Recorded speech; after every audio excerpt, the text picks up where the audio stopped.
Olá, que bom estarmos juntos mais uma vez. Espero que esteja tudo bem com você. Hoje eu quero convidá-lo para uma viagem histórica para compreender como o país que descobriu o Brasil se portou na Primeira Guerra Mundial e conseguiu se neutralizar na Segunda. Apesar de manter um tratado diplomático com a Inglaterra desde a Idade Média, Portugal não fez parte dos países aliados e muito menos fez parcerias com os países do eixo durante a Segunda Guerra Mundial. Esse tratado, conhecido como Aliança Luso-Britânica ou Anglo-Portuguesa, foi assinado em 1373, quase 200 anos antes da descoberta do Brasil pelos portugueses. Desde então, os dois países têm colaborado um com o outro em diversos setores, especialmente comerciais, mas também como território militar transitório para os britânicos por parte dos portugueses.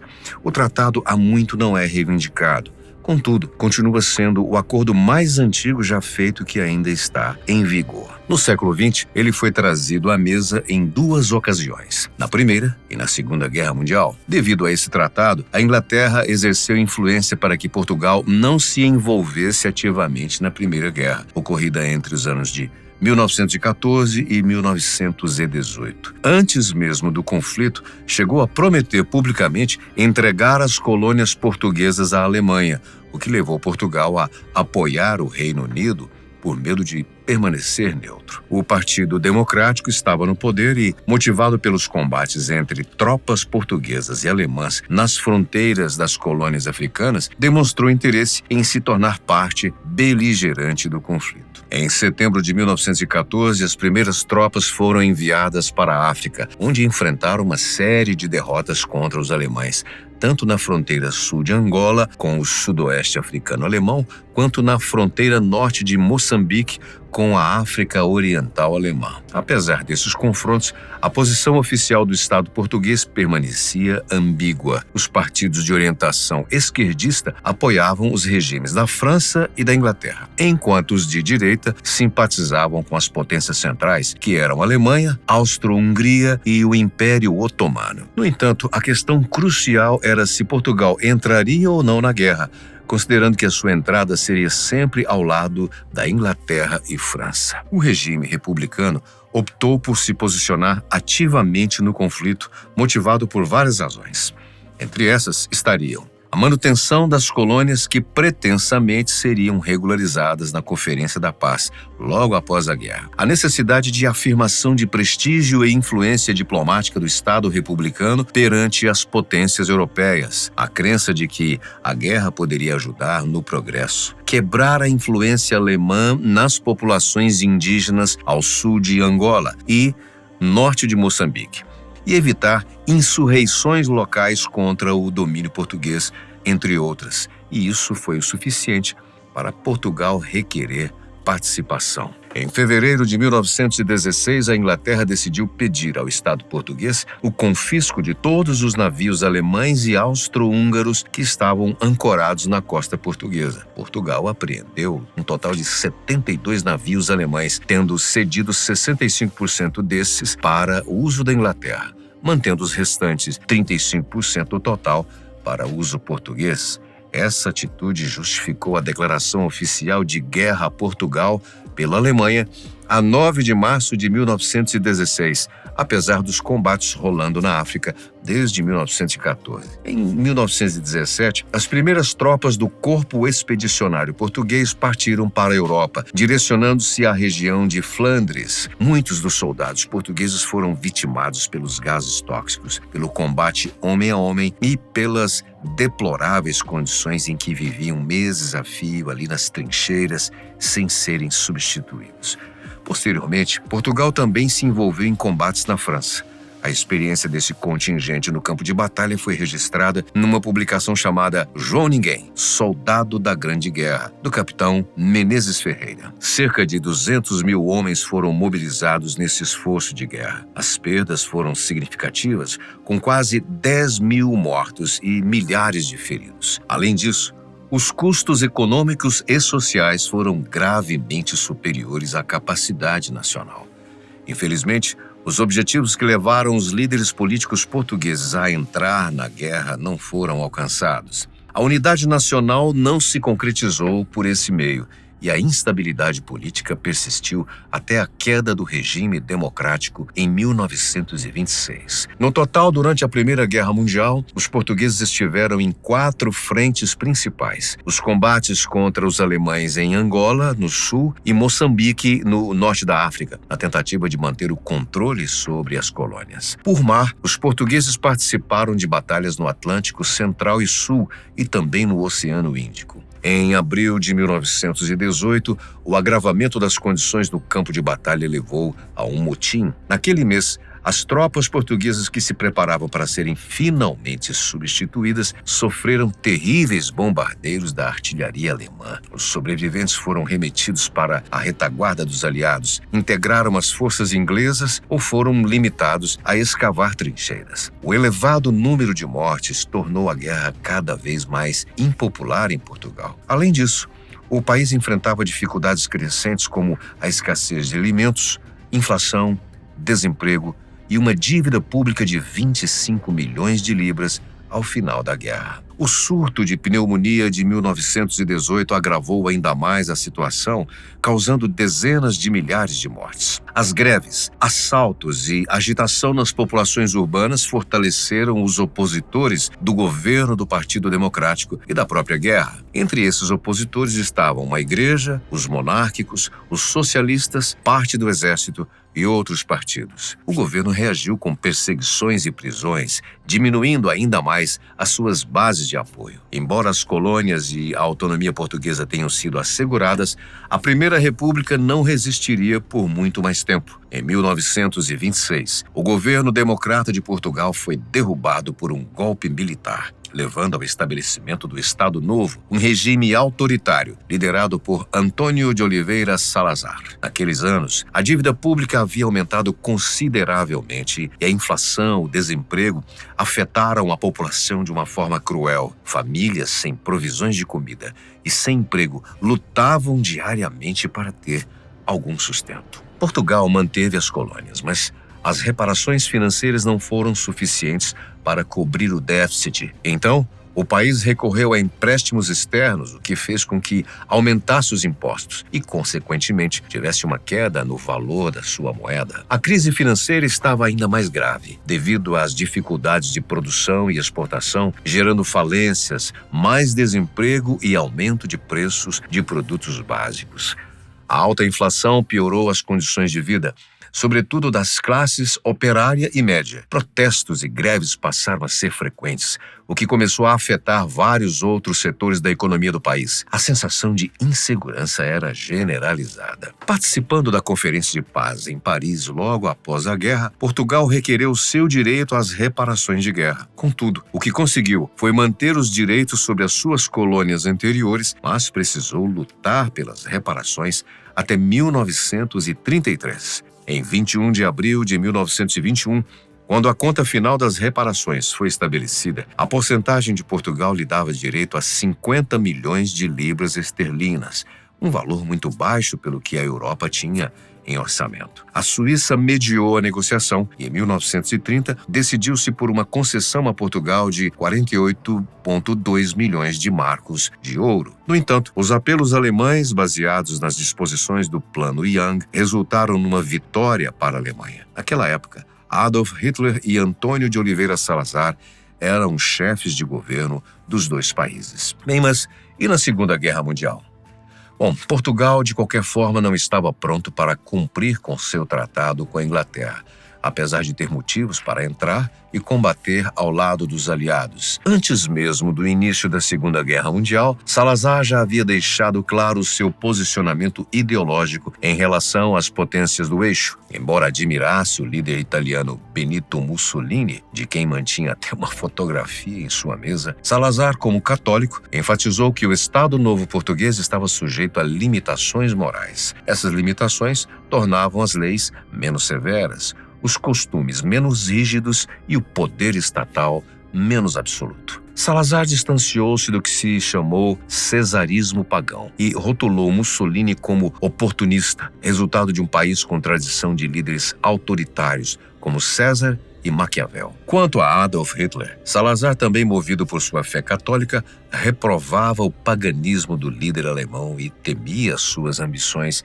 imperialistas e expansão territorial. Num discurso oficial de 1934, Salazar afirmou que Portugal não se formou ou unificou nos tempos modernos, seguindo o ideal pagão e anti-humano de endeusar uma raça ou um império. Quando questionado sobre sua visão de Hitler, ele respondeu: a Europa deve a ele o grande serviço de ter contido com uma notável energia as fronteiras do comunismo. No entanto, receio que ele vá longe demais no campo econômico e social. Uma conversa com um diplomata romano que considerava Hitler um selvagem sem cultura, Salazar amenizou a crítica.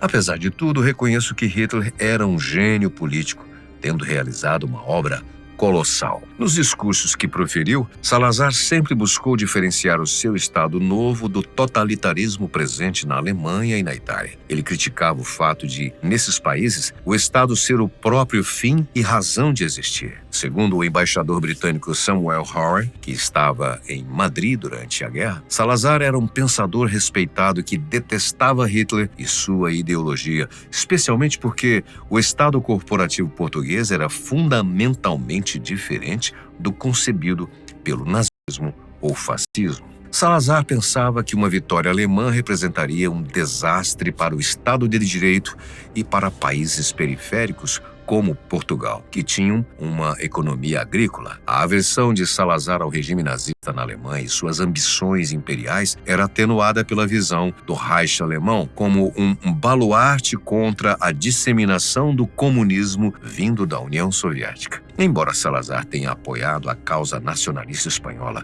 por receio de uma invasão comunista em Portugal, ele estava desconfortável com a perspectiva de um governo espanhol fortalecido pelas potências do eixo. A política de neutralidade de Salazar durante a Segunda Guerra Mundial tinha um componente estratégico. Portugal ainda mantinha territórios ultramarinhos que não poderiam ser defendidos de ataques militares. Qualquer alinhamento com o eixo teria colocado Portugal em conflito com a Grã-Bretanha, provavelmente resultando na perda de suas colônias. Por outro lado, alinhar-se à Grã-Bretanha poderia comprometer a segurança de Portugal no continente. No início da Segunda Guerra Mundial, em 1º de setembro de 1939, o governo português anunciou que a histórica aliança anglo-portuguesa permanecia intacta. No entanto, Portugal declarou a sua neutralidade, uma vez que os britânicos não solicitaram assistência portuguesa. Um memorando de 5 de setembro de 1939, emitido pelo governo britânico, confirmou esse entendimento.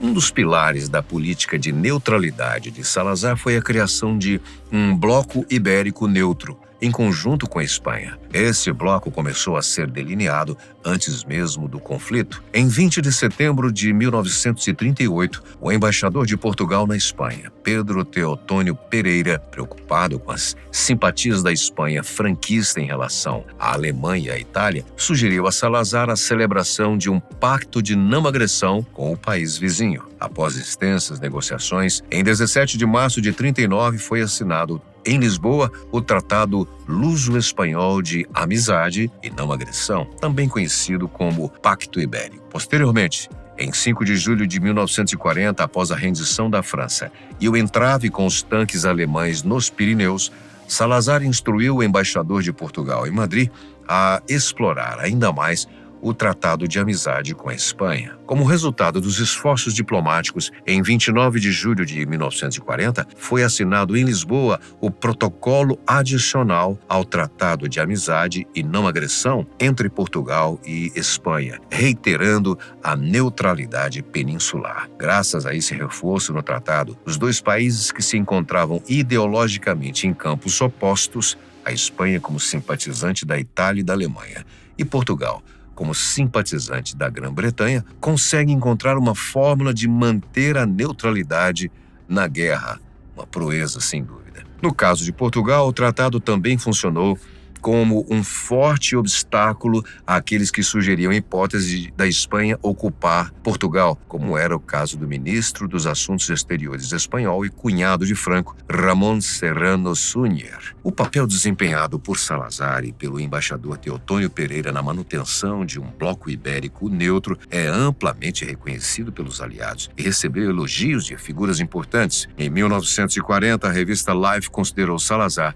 como o maior português desde Henrique, o Navegador, além de rotulá-lo como o melhor ditador de todos os tempos. Salazar era visto como um líder benevolente e o povo português era retratado como trabalhador e apático, desfrutando de vinho de qualidade a preços acessíveis enquanto ouvia o fado. Os britânicos não escondiam a sua simpatia pelo regime de Salazar e informaram de que a Universidade de Oxford havia decidido conferir-lhe o título honorário de doutor. O historiador Felipe de Menezes comentou que Oxford estava, de certa forma, apoiando a máquina de propaganda do regime. Pouco depois, Winston Churchill parabenizou Salazar por sua habilidade em manter Portugal fora da guerra, ressaltando que, ao longo dos séculos de aliança anglo-portuguesa, os interesses britânicos e portugueses estavam alinhados nessa questão vital. Durante uma visita a Lisboa, o diplomata britânico Sir George Randall, que havia estado na cidade durante a Primeira Guerra Mundial, comparou o Portugal aliado daquela época com o Portugal agora organizado e neutro do professor Salazar. A manutenção da neutralidade portuguesa nem sempre foi bem aceita pelas duas partes em conflito,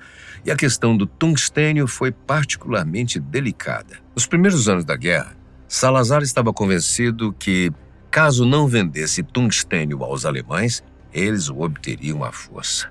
Por outro lado, Portugal desesperadamente precisava importar fertilizantes agrícolas e aço da Alemanha, mercadorias que os alemães não podiam fornecer. Em 1944, Londres intensificou a pressão para que Portugal interrompesse as vendas de tungstênio à Alemanha, mesmo considerando que Portugal também vendia tungstênio à Grã-Bretanha e aos Estados Unidos. Apesar de Salazar considerar indigno ceder às pressões externas e ver a venda de tungstênio apenas um dos lados beligerantes como uma violação da neutralidade, ele aceitou o pedido dos britânicos em nome da aliança. No entanto, por virtude da neutralidade, optou por suspender as vendas a ambos os lados do conflito, abrindo mão de uma importante fonte de receita para os cofres do Estado. Salazar não era o tipo de homem que se alinharia com o lado vencedor por oportunismo. Por uma questão de princípio, ele manteve a neutralidade portuguesa até o último dia da guerra. A abordagem geral de Salazar era tentar equilibrar ambos os lados do conflito, mantendo proporções consistentes com sua alegação de neutralidade. Essa obsessão de Salazar pela estrita neutralidade levou a um gesto notável. Após o fim de Hitler, o então secretário-geral do Ministério dos Negócios Estrangeiros, Teixeira de Sampaio, seguindo as práticas diplomáticas para chefes de Estado com os quais Portugal mantinha relações, ordenou que as bandeiras portuguesas fossem hasteadas a meio mastro durante 3 dias. Portugal foi o único país do mundo a fazer isso. O luto provocou uma onda de protestos internacionais e grande escândalo interno, e não era para menos. 8 dias após o luto nacional, Salazar ordenou que não se fizessem mais referências públicas ao assunto. No entanto, Salazar não era um pró-nazista. Ele era mais um conservador católico, e o seu regime não possuía a componente racista e antissemita associada a outros regimes da época. Na sequência desses acontecimentos, Teixeira de Sampaio apresentou um pedido de demissão a Salazar. Sem aparentar estar abalado ou perturbado com esse pedido, Salazar respondeu-lhe com uma nota curta contendo um provérbio: ora, ora, Deus melhora.